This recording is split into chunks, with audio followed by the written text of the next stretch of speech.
are going to speed through this real quick. Most of this is from the Department of Redundancy Department. No, didn't get that? Yes. Can I get a pity laugh then? Terrible. Okay, geography. We didn't go over geography yesterday and everything we did, so we're going to go over geography real quick. As you look at my little map, you know my little map up here? I got to get a new map. My map's out of date now. But if you notice, the red is Republican, okay, and blue is Democrat. So if you look, there's sort of an L that is made throughout the country. It includes the Great Plains through here, the Solid South, right, and then the Rocky Mountain region. Colorado and Iowa are swing states, so they will sometimes go red, sometimes go blue, so don't worry about them being blue right there. New Mexico is just the oddball. It's just odd, right? It's a solidly blue or solidly Democratic state in what's traditionally or typically a Republican region of the country. So if we look, we see that the Solid South is Republican. That's what we call the Solid South, right? And again, North Carolina and Virginia are swing states, right? But if you really go through here, like through the Appalachian Mountains, Arkansas, down to Texas and all this, it pretty much goes Republican every time, all right?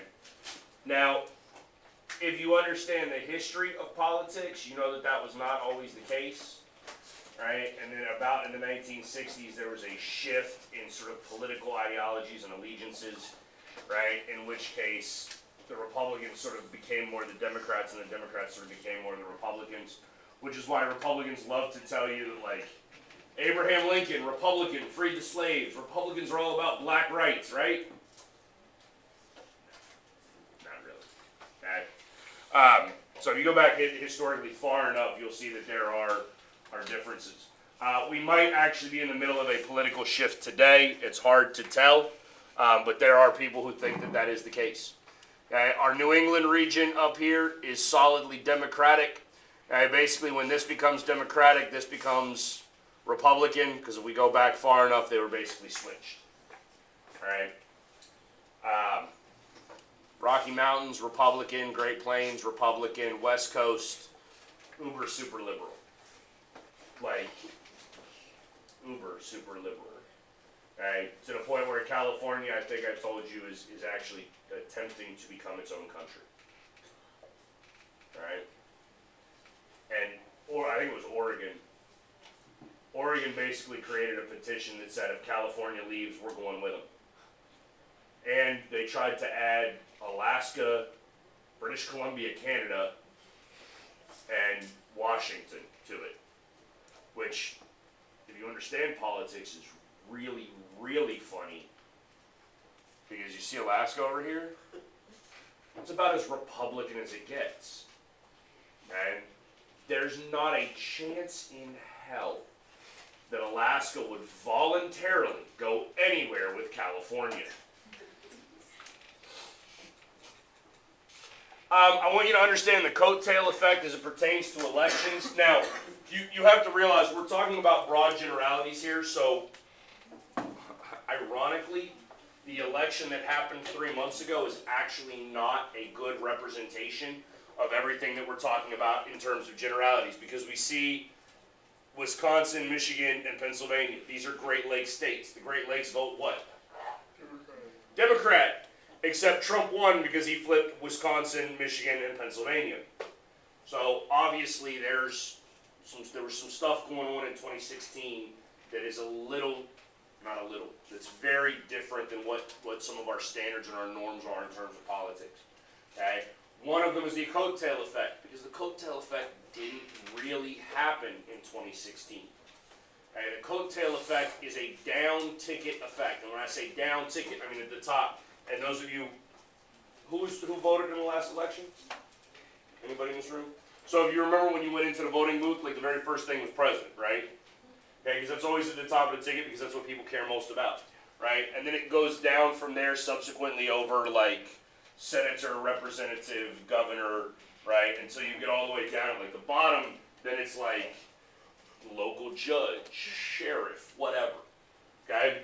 So when we talk down ticket, that's that idea that we're talking about. So theoretically, the way that it's supposed to work is when you have a Republican who wins the White House, right? People are like, hey, yay, Republican, good. We want to vote for the Republican in the White House, so we're going to vote for the Republicans as we go down. Did that happen this time?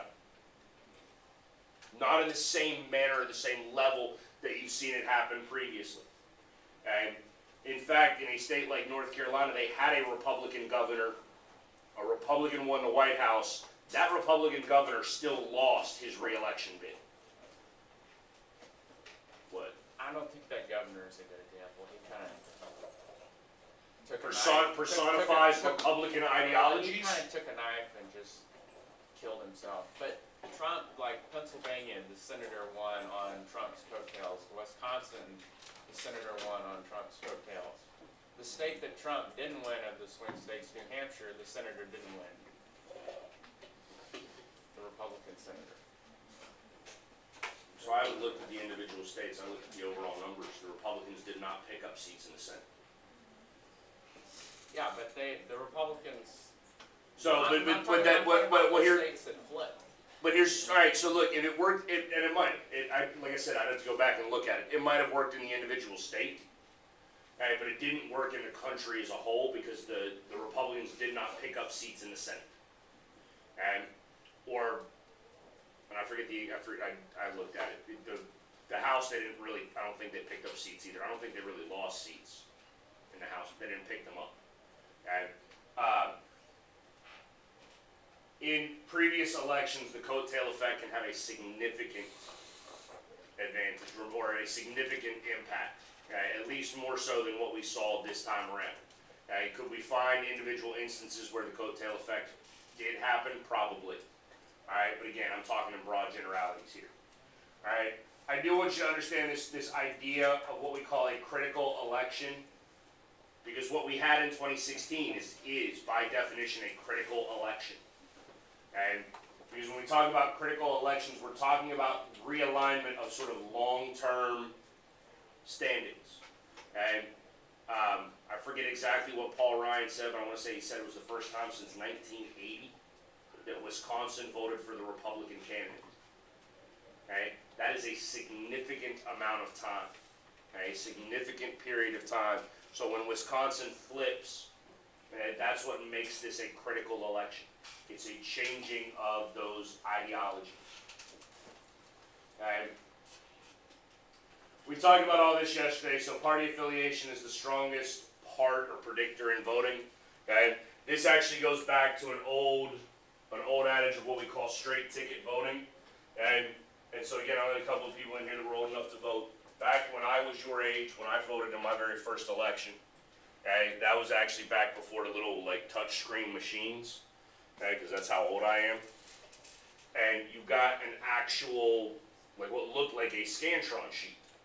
And at the very top of it, before anything else, they had Republican and Democrat and a little bubble next to it. And if you wanted to, you could walk in and you could take your ballot and you could just bubble in Democrat or bubble in Republican and go and turn your ballot back in, and it just auto-filled everything. Okay, which means that you voted for, if you filled in Republican, you voted for every Republican. If you filled in Democrat, you voted for every Democrat. It's what we call straight ticket voting, and that used to be far more common than what it is today. All right? Today, you see increases in what we call split ticket voting, where you'll see, for instance, Donald Trump wins North Carolina, right, but the Democratic governor wins North Carolina. That means that at least a significant or some portion of the people had to have voted both for the Republican president and the Democratic governor. All right? Now, a lot of this comes from a rising number of independent voters. Understand that that's a bit misleading. Okay? Roughly 1/3 of voters in America identify today as independents. That does not mean that they are actually independent. Okay? In fact, a significant number of our independents are actually what we call leaners, or people that are independent but only ever vote for either Republicans or Democrats. All right? This is all just review from yesterday, right? Men are more likely to vote Republican than females. Females more likely to vote Democrat than males. Men been more likely to vote than women. That's changed. And whites more likely to vote Republican than non-whites. Whites more likely to vote than non-whites, although that is beginning to change. Okay? We talked about social class, we talked about religion yesterday, so those are revealed. Okay? Oh, I do want to go back to this. This idea of candidate appeal, because this is a significant factor in relatively new understanding of how we cast our vote. There are a large number of people who believe that Barack Obama won his presidency solely on his appeal as a candidate. He was personable. Right? In fact, there was some study that was done that like 70% of Americans would like to or would enjoy going and having a beer with Barack Obama. Okay? Like they actually asked that as a question. Okay? And that's what they call this appeal. Now, what you will realize, and the Democratic Party failed to understand this until after the election, Barack Obama's appeal as a candidate is non-transferable. Just because he went and campaigned for somebody doesn't mean that you like them by association, right? But that is something that's becoming more prominent today. Somebody like Michael Moore. If you don't know who Michael Moore is, he's a documentary filmmaker. Okay? He's probably the most liberal human being on the face of the planet. Right? Michael Moore actually has a plan for 2020 to have the Democrats run Tom Hanks. Because people like Tom Hanks, right? And according to Michael Moore, Tom Hanks is actually pretty intelligent and on the right side of most policy issues. By the right side, I mean Michael Moore's side. Okay? This doesn't really go anywhere, but I do want to point it out because we are talking about voting and elections, and it's pretty entertaining. What some of you probably know, although I would imagine others of you do not know, is that in the year 2000, we had a similar incident to what we had here this year. And we had a Democratic candidate, Al Gore, who received more votes than the Republican candidate, George W. Bush. Bush won the Electoral College vote. It was actually closer, the popular vote was closer, and the electoral vote was actually much closer in 2000 than what it was this year, right, or this election cycle. And Al Gore actually ended up suing. It went all the way to the Supreme Court because there were some serious discrepancies or issues in the counting of votes in Florida. Because these are actually real numbers. 7,000 people just in Dade County, Florida, which is where Miami is. 7,000 people voted for both Bush and Gore. 1,000 people voted for all 10 candidates. Right? You had a number of people that voted for every candidate except one. And now, this was a result of the ballots at this time, and this is the first election that I ever voted in. It was 2000. The ballots at the time in Florida, you had to like punch a hole out, which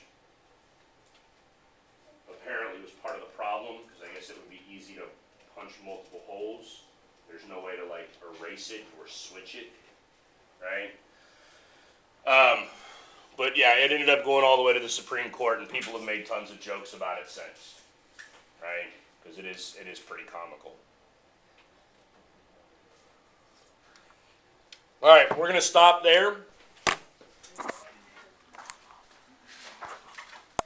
Okay, that's it for today. What I would like for you to do is pull out something to write with. We are going to go back to elementary school for a moment.